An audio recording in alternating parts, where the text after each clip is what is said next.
John Coleman, welcome to the Human Capital Innovations Podcast. Yeah, thanks so much, John. Great to be here.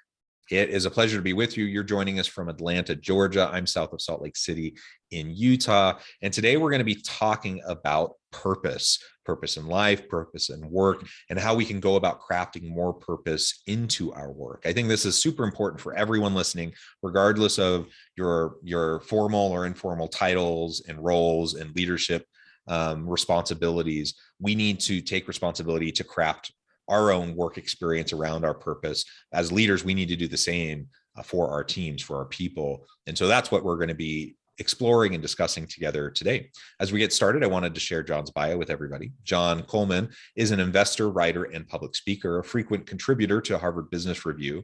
And John and his work have been featured in Forbes, the Washington Post, the New York Times, the Financial Times, the LA Times, among many other publications. He previously published Passion and Purpose in the Harvard Business Press in 2011 and How to Argue Like Jesus, Crossways Press in 2009. He's a frequent public speaker and has addressed hundreds of audiences on college campuses, at conferences, and for corporations and nonprofits. And that's really just scratching the surface. There's so much more I could say, but I'm going to pause there and give you a chance to share with listeners anything else that you would like them to know about your background, your personal and professional background, your story, and then we'll launch on into the conversation. Yeah, John. So this is the topic of purpose in particular is kind of a deeply personal one to me, as you might imagine. So I grew up here in Georgia primarily. I was actually born in Florida, grew up in Georgia. My dad, when I was born, was a rodeo cowboy, and we lived in a single wide trailer in Central Florida. And throughout my life, I really grew up with this idea that work should be meaningful and that life should be meaningful, and really searching for ways in which to fill life with greater meaning. I was fortunate to attend a small liberal arts school down here called Berry College for undergraduate, which really reinforced that. Martha Berry, who's a figure who's kind of forgotten today, but in her time was one of the most prominent female philanthropists of her day, had really poured her entire life into building this school for poor mountain kids at the time. And so there was this element of service and purpose that was even baked into that experience, and that I kind of carried with me as I embarked on my professional journey and writing career. As you mentioned, I've never been a writer as my day job, so to speak. I joke with folks that I'm not very good at golf, so I have to have a hobby. So writing is that where I spend my time. But it's also a way for me just to explore those topics that I'm wrestling with or that I'm intellectually curious about. And then my day job has oscillated between management consulting and asset management. So I've worked at places like McKinsey & Company and Bridgewater and Invesco, and most recently Sovereigns Capital, where I work. But it's been a great combo for me, especially thinking about purpose, because I get to think about these topics in my own life and the lives of others, and then I get to see them play out in hundreds of different companies. And so I feel really privileged to have both of those views. And we'll dig into this more, I'm sure, but the topic of purpose in particular in my writing has been acute since Passion and Purpose a decade ago. And it was really a question I got in that very first speaking event at for that book that bothered me for 5 years, enough so that I started writing the articles that were a predecessor to this book, and to begin to really try and unpack purpose in a more sophisticated way. So that's a brief whirlwind before we dive into the topic more deeply, but part of why I'm so passionate about the topic. Yeah, that's fantastic. And it's interesting, to hear you share some of those experiences and your orientation. And I would say I share much of that same kind of orientation and similar aspects to my story as well. And why I feel like purpose is so essential. It's something I write about, that I talk about a lot. And it's an interesting thing. I've had this debate actually with other colleagues, both at the university as well as, that I do consulting with. And on the one hand, I totally get where they're coming from. The argument is made, when we say things like have meaning and purpose in your work, or you should do work that you love, that sounds great. And most people say, yeah, I want that. But in no way are we trying to take away from people doing any work, right? Doing an honest day's work has intrinsic and extrinsic value. Yes. And we don't want to take away from that. So and I don't get to tell you what's meaningful and purposeful Yeah. for you, right? That's And right. so I wouldn't ever try to do that. And I don't want to suggest to others that, they always need to be looking for greener pastures and like feeling so underwhelmed by the work that they're doing that they need to go find something else that really lightens up their life. Like part of what I think I often say to people, I suspect this will come out in what you share as well, is so much of what we can do is just taking responsibility for aligning our meaning and purpose wherever we are. So lifting where you stand, whatever circumstance you're in, whatever your sphere of influence that you're in, you have an opportunity to align with meaning and purpose in the work that you do, or in the work in your team, and helping others around you to do the same. And so I want to say that from the outset, as a bit of a caveat for this entire conversation. Of course, I see you nodding your head, so I can tell you agree. And ultimately, there is meaning in all types of work. I've done all types of work. I've picked beans in a field. I've worked in call centers. I've worked in factories. I've done all the menial labor types of jobs before I ever became a professor or a consultant. And there's meaning and value in all of that work. And I am glad I've had those experiences. I'm also glad I'm not doing them anymore. Yeah. But I respect and honor people who do that work, right? And so I'm starting to kick the dead horse here, but laying out there from the get-go, I think is important.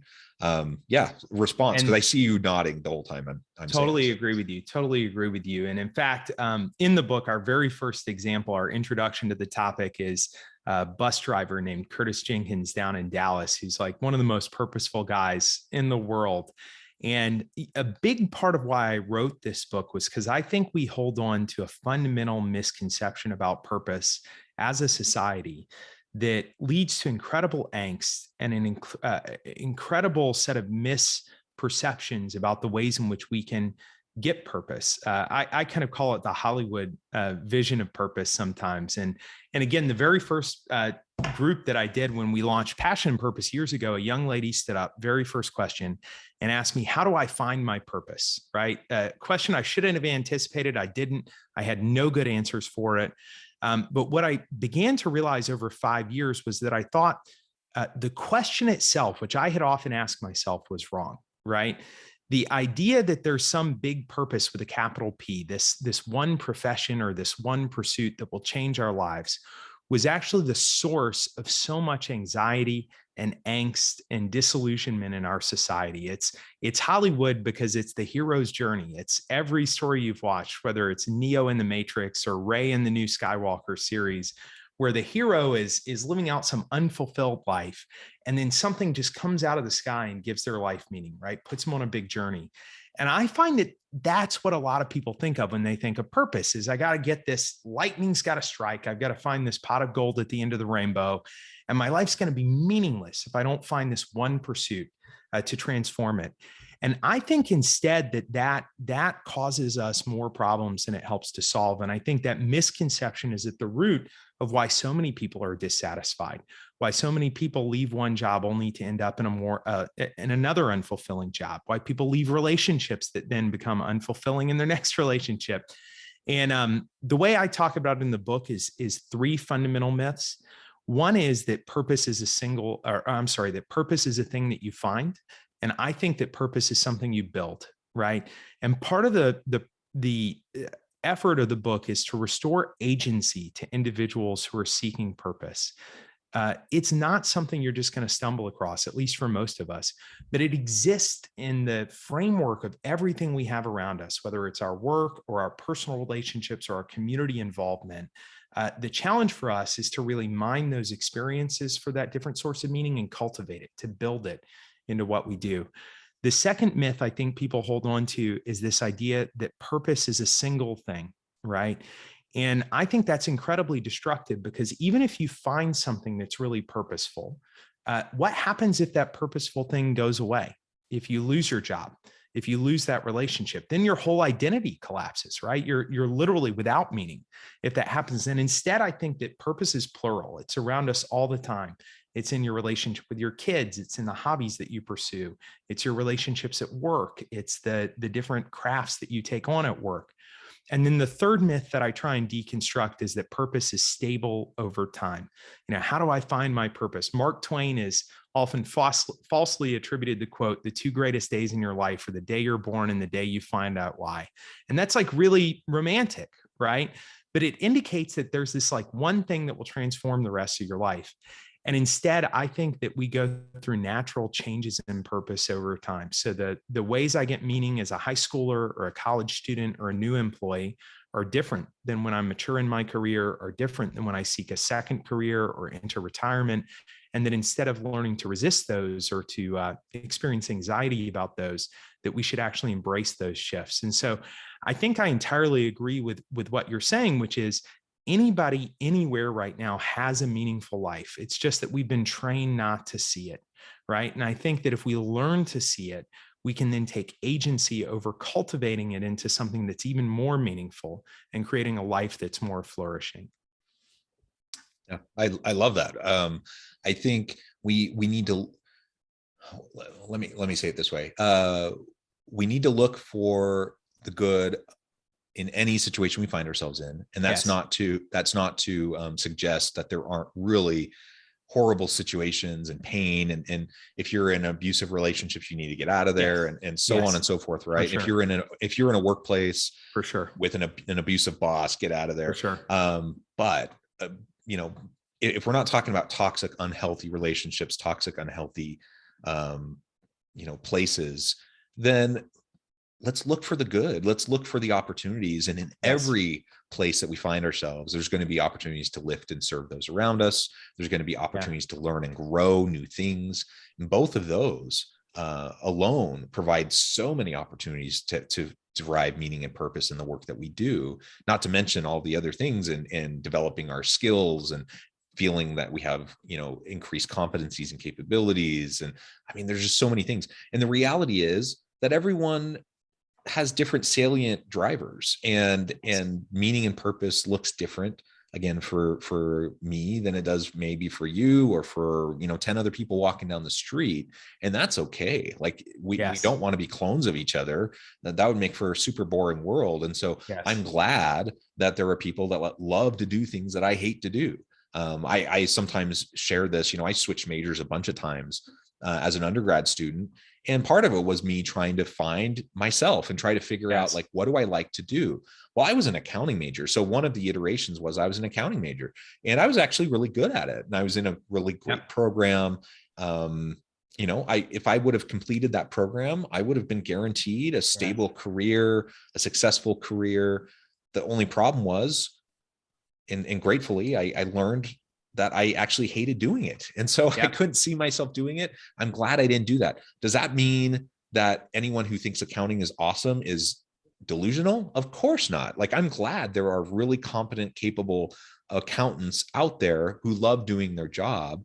I'm so grateful for that, because that means I don't have to do it and someone else can do it for me. And that's just one example of hundreds, thousands of examples. Right. And so when we can recognize that there is an opportunity for purpose, any single place we may be, where we can look for the good, leave the bad, try to be a positive change and make up for the challenging issues or those sorts of things that we may find in our organization, whatever. Try to be the change you want to see in the world, look for the good, lift those around you. Man, when we do that, our impact is going to be exponential over time. And talk about meaning and purpose. I think that's what so many people want. There's been lots of surveys, for example, of millennials and Gen Z workers and what they want in their careers, what they want in work.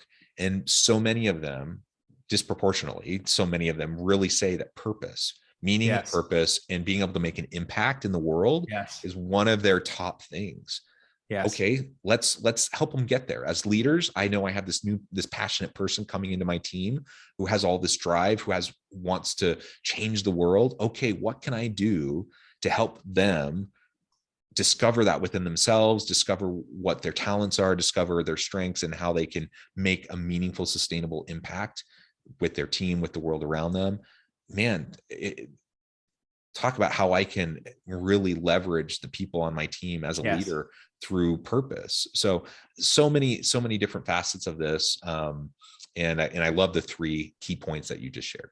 Well, and to pick up on what you're saying, a lot of great topics buried within there. I mean, you're absolutely right that not just millennials and Gen Zers, but most people, the majority of people in the world really want some sense of meaning and purpose in their jobs. When we wrote Passion and Purpose, targeting millennials about 10 years ago, the number one factor in choosing a job was some sense of meaning, accomplishment, and purpose in that work. And yet, if you look at global surveys right now, on a global basis, only 15% of people feel engaged at work. In the US, that's a bit higher, closer to about 30%.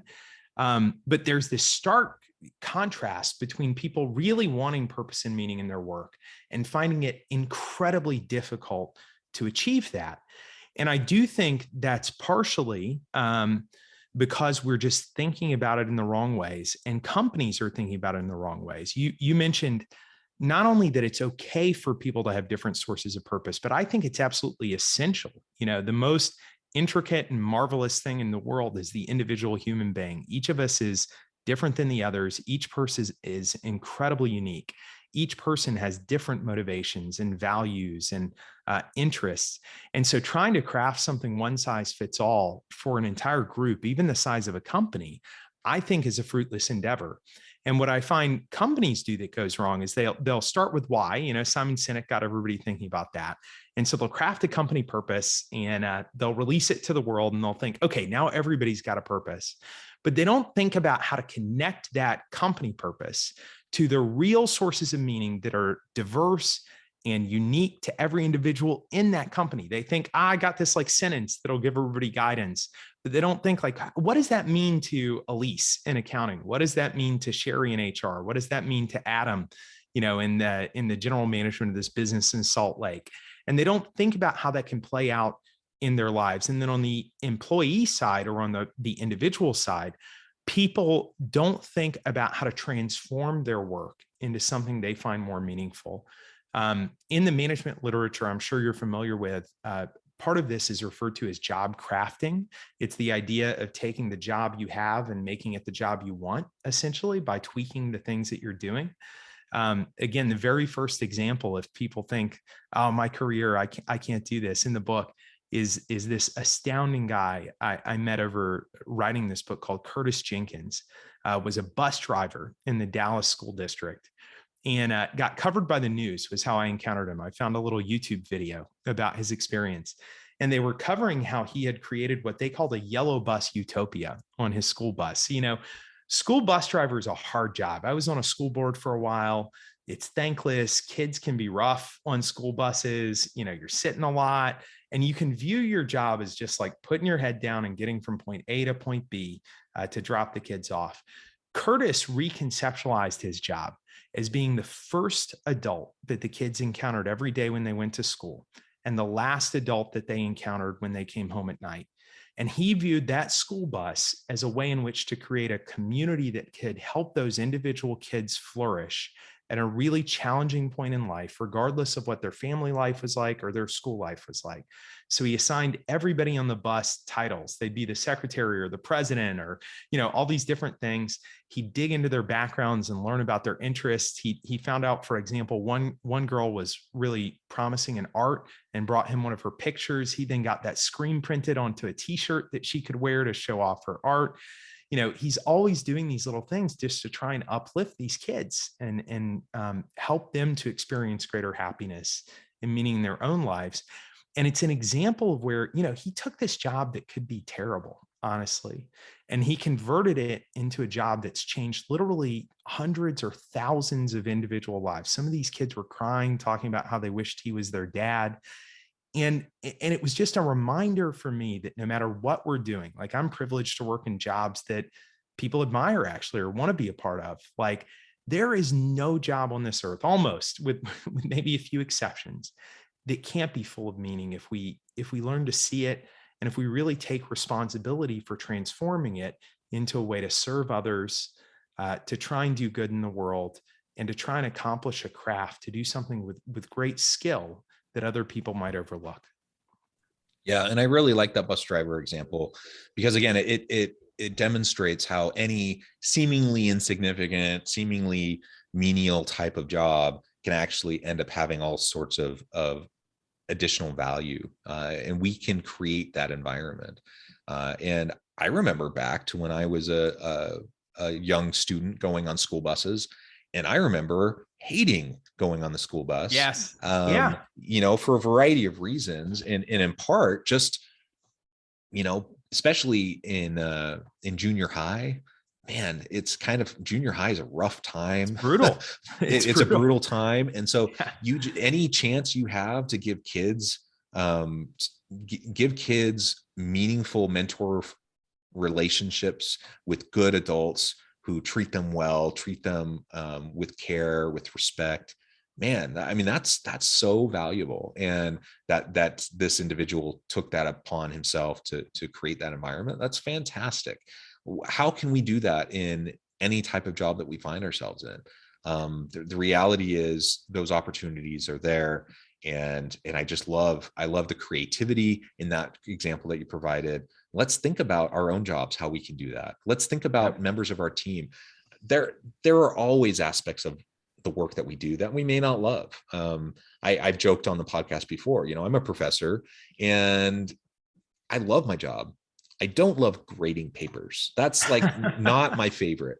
It's a necessary evil. I like giving feedback that's meaningful, that students can take and they will value, and that will help them improve. I do like that. But, I have to be honest, if I'm grading a stack, I say stack of papers, it's all digital now, but if I'm grading papers, it's a little tedious. Not my favorite thing. But I have to do it. Like, that's part of the job. And everyone has those things. The question isn't, do you have some things you don't like about your job? The question is, are there ways that you can take even some of those more mundane, menial types of tasks, perhaps take them away via technology so that we can spend more time focusing on what is going to be most impactful? Whatever the case may be, if I'm a leader, look at the jobs of the individuals on your team, talk to them about what their drivers are, what would be meaningful to them, look for ways to craft their work in a way that will provide more intrinsic value to what they're doing, and help them to feel empowered to make something more of the job that they're doing. And if we can do that, it'll make all the difference in the world. Yeah, you hit on a couple of topics I think are incredibly important. As I tried to distill it, I really think that any person can approach at least 4 areas of trying to make their job more meaningful. We started with the idea of craft your work, which is the first. And the other 3 in my mind are to make work a craft, to connect your work to service, and to invest in meaningful relationships. So the idea of crafting your work is what we talked about. Take the job you have, make it the job you want.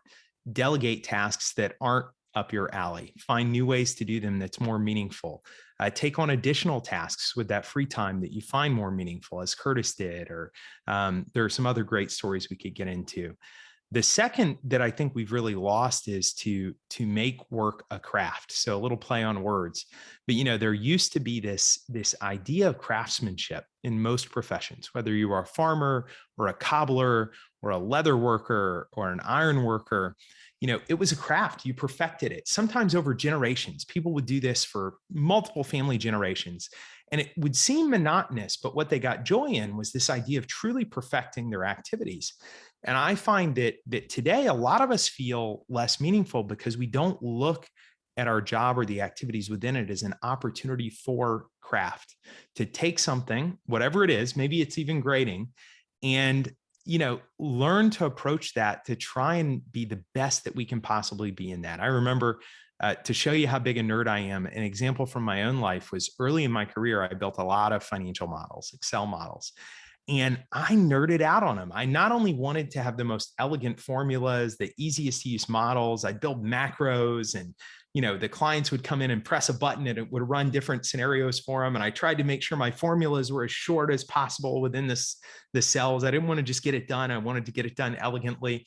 And then I would even worry about the fonts and the layout. Like, I viewed that Excel model as my statue of David to Michelangelo. Like, I wanted to hand something off that people would open and go, oh my gosh, and that sounds probably crazy to a lot of people on the podcast, but there's something like that for all of us where we can just learn to take pride and meaning from perfecting something. So for me, that's making work a craft.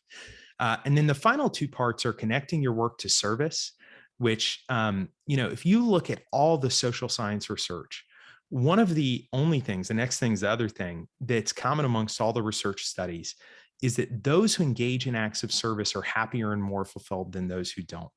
That if you spend your time volunteering on a river cleanup or at a homeless shelter, if you help someone out, you get, not only do you do good in the world, so it's intrinsically good, but you get these remarkable feelings of fulfillment, right? In doing things for others. And in any job, there's opportunities for service. Unfortunately, we start to look at our jobs often as competitive, right? We're competing with other employees. We're avoiding work. We have grudges against people in the workforce. And instead, I say, and we even talk about the 6 different areas in which you can find service, that you need to find those opportunities for service of your partners, of your colleagues, of your clients that can give you that sense of fulfillment. And then the final thing I encourage people to do at work is to invest in positive relationships. So if you look at the number one determinant of happiness in people's lives, it's the depth and breadth of their positive relationships. Martin Seligman has written about this, the founder of positive psychology. The longest standing longitudinal research study in the world, the Harvard Grant Study, which is, I believe, about 80 years old at this point. They've been following the lives of these young men. When the researcher who followed something like north of 400 young men for their entire lives, from 20 something to death, he was asked to summarize the results of the research study. And he said, happiness is love, full stop. That when he looked at the most happy and fulfilled people that he found in the survey, the number one determinant of happiness in their lives was the depth and breadth of their positive relationships. And I think work is no exception to that. We, especially now that it's virtual and it's so much harder for many people, learning to invest in people, to build relationships, to have meaningful relationships can be one of the most remarkable sources of meaning you can experience professionally. So, kind of to your point, those are 4 things I like to highlight that absolutely anyone in any profession can do in their jobs that I think will make it more fulfilling. Wonderful. Thank you so much, John. Wonderful insights, wonderful tips. I really, really encourage listeners to reach out and to find out more about your work. Before we wrap up, if you can share with us how people can connect with you, where they can find out more about your work, where they can find your books, and then give us the final word on the topic for today. Yeah, gosh, blame HBR. I've had to develop a multi-channel marketing approach. So I'm all over Twitter and LinkedIn and all these things. Probably the best place if you want to learn more, I've got a website, johnwilliamcoleman.com, where you can find all my stuff. You could Google me too. Google John Coleman and HBR Guide to Crafting Your Purpose, and the website will come up. The book is available everywhere, Amazon or your favorite bookseller. I have a newsletter, a free newsletter on Substack that people can subscribe to. And then through the website, I also have an opportunity to contact me if you want to do interviews or if you'd like me to come speak somewhere. So love to hear from people, and would love it if people would reach out, and certainly would love if anyone wanted to buy a copy or 1,000 copies of the book. As an author, you're always hopeful for that. So, and thank you, John, for this time to talk about it today. Thank you. It has been a pleasure. We've only scratched the surface. There's so much more we could say. You're welcome back anytime to continue the conversation. For today, though, thank you so much for all that you shared so freely of your time and wisdom with me and my listeners. I encourage listeners to reach out, get connected. And as always, I hope everyone can find meaning and purpose at work each and every day, that you can stay healthy and safe. And I hope everyone has a great week.